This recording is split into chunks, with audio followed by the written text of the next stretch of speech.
أما بعد فأعوذ بالله من الشيطان الرجيم بسم الله الرحمن الرحيم توبوا إلى الله توبة نصوحا صدق الله مولانا العظيم الصلاة والسلام عليك يا سيدي يا رسول الله وعلى آلك وأصحابك يا سيدي يا حبيب الله اللہ رب العالمین جل جلالہ عمن والہ اعظم شان و تم برہانہ نے اپنی جتنی بھی مخلوق پیدا فرمائی اس سب میں سے اشرف المخلوقات انسان کو بنایا اور انسان کو الانسان مرکب من الخطأ والنسیان انسان نسیان بھول اور خطاؤں سے مرکب کر کے ایک مخلوق بنائی گئی ہے۔ اس انسان کے اندر اللہ تعالیٰ نے جو چیزیں ودیعت کی ہیں اس میں انسان کی حاجات ہیں، ضروریات ہیں، خواہشات ہیں، تکلفات ہیں، بے شمار چیزیں انسان میں ودیعت فرما دی اور اس کے بعد انسان کو اللہ تعالیٰ نے ہدایت کا رستہ بتا دیا، لیکن شیطان اپنی پوری طاقت اور قوت کے ساتھ انسان کو گمراہی کی طرف لے جا رہا ہے۔ اس نے وہاں چیلنج کیا تھا فبعزتک یا اللہ مجھے تیری عزت کی قسم لأغوینہم اجمعین، جس انسان کو تو نے اپنے ہاتھوں سے بنایا اور بڑا سنوار کے بنایا ہے اس کو میں گمراہ کر کے رہوں گا اور اس کو جہنمی بنا کے رہوں گا۔ تو پھر شیطان نے جب یہ چیلنج کر دیا تو اللہ تعالیٰ نے ایک توبہ کا دروازہ بنا دیا، فرمایا تو ان کو گمراہ کرے گا میں ان کے لیے توبہ کا دروازہ کھول دوں گا، اگر گناہ کر کے میری طرف مائل ہوں گے توبہ کریں گے تو میں ان کے گناہوں کو معاف کر دوں گا۔ حضور فرماتے ہیں مغرب جہاں سورج غروب ہوتا ہے وہاں ایک اتنا بڑا دروازہ ہے جس 70 سال تک گھوڑا تیزی سے اگر وہاں بھاگتا رہے تو وہ 70 سال گزر جائیں گے تب اس کے دوسرے حصے کو وہ ملے گا۔ وہ دروازہ ہمیشہ کھلا ہے، جس دن قیامت کا سورج وہاں طلوع ہوگا اس دن وہ دروازہ بند ہوگا۔ اے ایمان والو لا تقنطوا من رحمت اللہ، اللہ کی رحمت سے نا امید نہ ہو اور توبہ کرو، اپنے گناہوں کی معافی مانگو، اعتراف جرم کرو اور آئندہ نہ کرنے کا جو ہے یقین دلاؤ تو پھر میں تمہارے سارے گناہوں کو معاف کر دوں گا۔ اللہ اتنا کریم ہے کہ حدیث پاک میں آتا ہے کہ موسیٰ علیہ السلام کے دور میں قحط پڑا اور بارش نہیں ہو رہی تھی تو موسیٰ علیہ السلام نے سب لوگوں کو اکٹھا کیا اور میدان کے اندر نکلے اور کہا کہ چلو اللہ کی بارگاہ میں توبہ کرتے ہیں اور نماز پڑھتے ہیں اور اللہ سے بارش مانگتے ہیں۔ اور جس وقت وہاں دعا کے لیے ہاتھ اٹھائے تو وہی آئی کہ اے موسیٰ تم لوگوں میں سے ایک شخص اتنا بڑا ظالم اور اتنا بڑا گنہگار ہے جس کی وجہ سے سب پر یہ عذاب آیا ہوا ہے، کیونکہ جب کوئی بندہ گناہ کرتا ہے تو دوسرے بھی اس گناہ کے اندر اس کی لپیٹ میں آ جاتے ہیں۔ اس شخص کو اپنی محفل سے باہر نکالو اور اس کے بعد ہم رحمت کی بارش برسائیں گے۔ موسیٰ علیہ السلام نے اعلان کیا کہ مجھے اللہ کے ذریعے یہ بتایا گیا ہے وحی کے ذریعے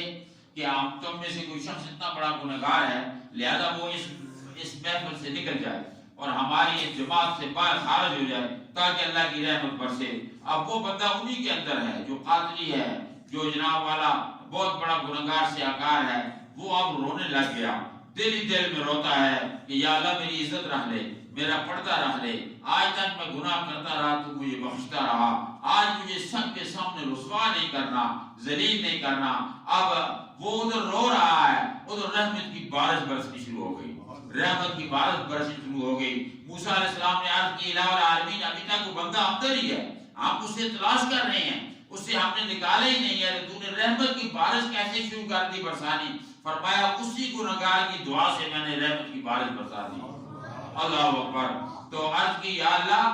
اس کا نام تو ذرا بتا وہ ہے کون تاکہ پتہ چلے تاکہ ہم اپنے آپ کو اپنے بچوں کو اس سے بچا سکیں۔ فرمایا موسیٰ جب وہ گناہ کرتا رہا تو میں پردے ڈالتا رہا، اب تو اس نے سچی توبہ کر لی ہے، اب میں کیسے اس کے پردے جو ہے وہ ظاہر کر سکتا ہوں؟ تو اللہ اتنا کریم ہے کہ اگر بندہ سچائی سے توبہ کر لے، آنکھوں کے آنسوؤں سے دل کی تختی کو دھو ڈالے،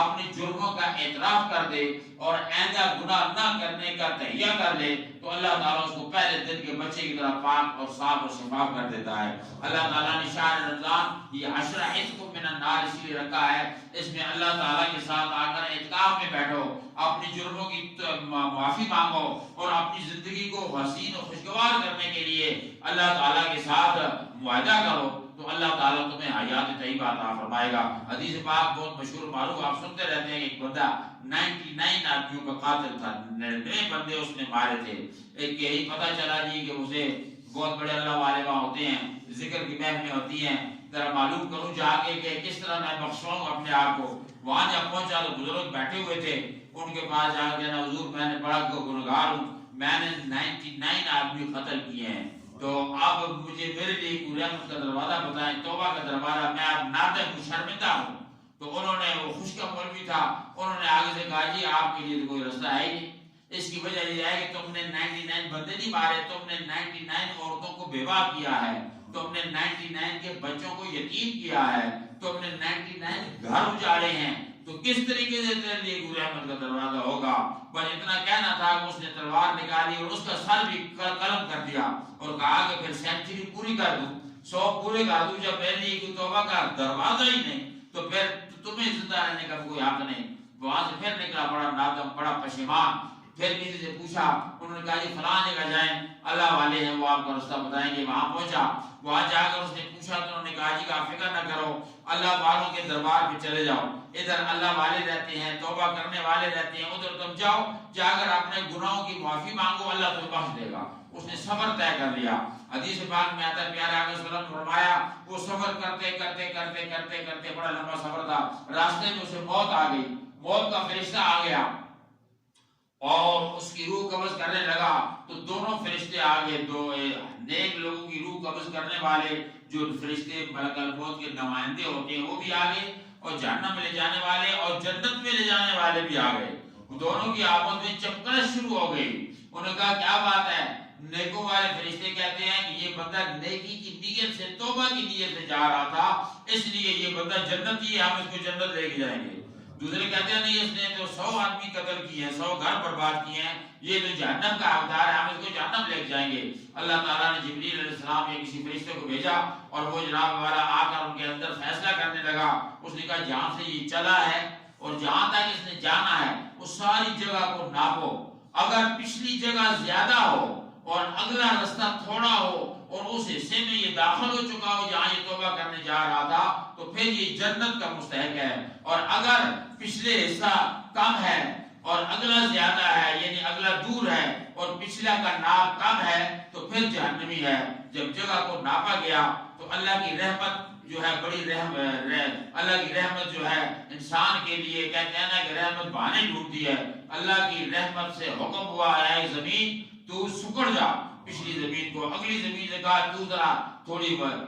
سکڑ جا، اور پچھلی سے کہا تو ذرا بڑھ جا، ایک بالشت زمین پچھلی بڑھ گئی اگلی سکڑ گئی۔ حضور فرماتے ہیں کہ وہ جنت کا مستحق ہو گیا۔ اس کا مطلب یہ ہے کہ اللہ کی رحمت جو ہے بہانے ڈھونڈتی ہے، بندہ ایک دفعہ آئے، روئے،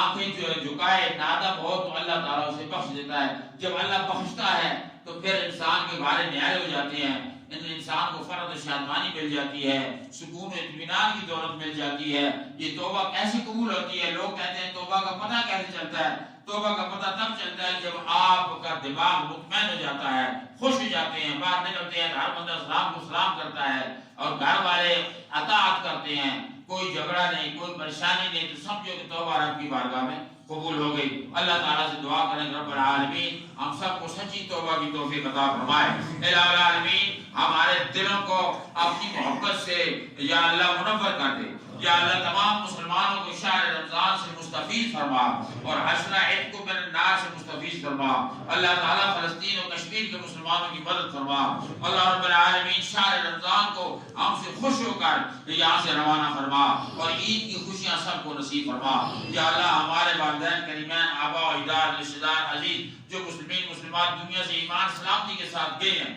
ان سب کی مغفرت فرما، ان کی قبروں کو ریاض جنت بنا، جن کا کوئی دعا کرنے والا پیچھے نہیں ان کے لیے بھی ہماری دعا قبول فرما۔ الہ العالمین پیارے حبیب صلی اللہ علیہ وسلم کا صدقہ ہم سب کو عزت کی زندگی اور ایمان کی بہت نصیب فرما، مرتے وقت کلمہ نصیب فرما، محتاجیاں، مجبوریاں، محرومیاں، بیماریاں دور فرما۔ یا اللہ مسجدوں کو آباد فرما، مسلمانوں کو محبتیں عطا فرما، اس مسجد شریف کی تعمیر و ترقی میں ہمیں حصہ لینے کی توفیق عطا فرما۔ اللہ تعالیٰ شاہ کریم کی عظمت کا صدقہ عظیم سے عظیم تر زندگی عطا فرما، مسلمانوں کی زندگیوں میں نکھار پیدا فرما۔ اللہ تیرے خزانے میں کوئی کمی نہیں، سب کی کمیوں کو پورا فرما، سب کی پریشانیوں کو دور فرما، سب کی حاجتوں کو پورا فرما، جن کے والدین